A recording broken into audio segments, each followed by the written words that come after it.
Ang martial arts ay hindi kung gaano ka kagaling sa pakikipaglaban, kundi ito ay kung paano mo hinuhubog ang iyong pagkatao. Ang pagiging mapagpakumbaba ang palaging pangunahing batas nito dahil ang pinakamalakas na pag-atake ay ang pag-iwas sa mga kaaway. Halika't magbalik tanaw tayo sa kwento ng taong minsan ang gumawa ng sariling sining sa pagdepensa sa sarili gamit ang taglay na kaalaman. Lumikha ng sariling galaw na nagpataob sa mga nakakalaban.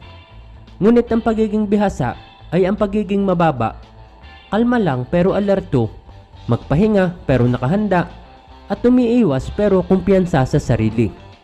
Gamitin mo ang sining para lumikha ng mga kaibigan at hindi ng mga kaaway.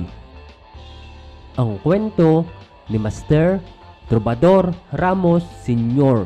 o yung tinaguriang ang Pilipinong nagpataob kay Bruce Lee sa laban.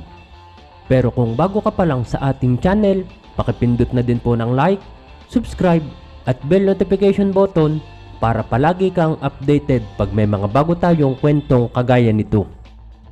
Si Trovador Ramos Sr. sa totoong buhay ay mas nakilala din ng kanyang mga kaibigan sa pangalang Tobacco.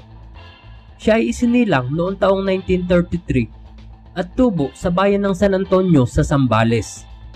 Siya ay minsan na ring naging musikero, aktor at stuntman, pero ang pinaka nagpakinang ng husto sa kanyang karera ay ang kanyang pambihirang galing sa martial arts na ayon kay Tobacco ay kaloob sa kanya ng may kapal. Taong 1956 nang itatag niya ang kakaibang uri ng sining na ito. Tinawag niya itong Trovador Ramos Asian Consolidated Martial Arts o yung mas nakilala sa acronym na TRACMA. Ang TRACMA ayon sa kanya ay isang uri ng ehersisyo, isang sports, estilo sa pakikipaglaban at isang disiplinadong uri ng pamumuhay. Ang martial arts na ito ay purong-purong gawang Pinoy na sadyang dinevelop ni Tobacco o ni Trovador mula sa kanyang husay, karunungan at pangkalahatang abilidad. Bagamat madalas itong naiugnay sa karate, ay patuloy naman nilang ipinapaunawa ang pagkakaiba ng kanilang TRACMA sa huli. Ang pagsisikap na iyon ni Trovador ay nagsimula sa kanyang bayan kung saan naitayo niya ang kanyang kauna-unahang gym. Nang malaman ng mga tao sa kalapit bayan ang noon ay babago pa lang sa kanilang pandinig na klase ng martial arts, sila ay na-curious kung ano nga ba talaga ito.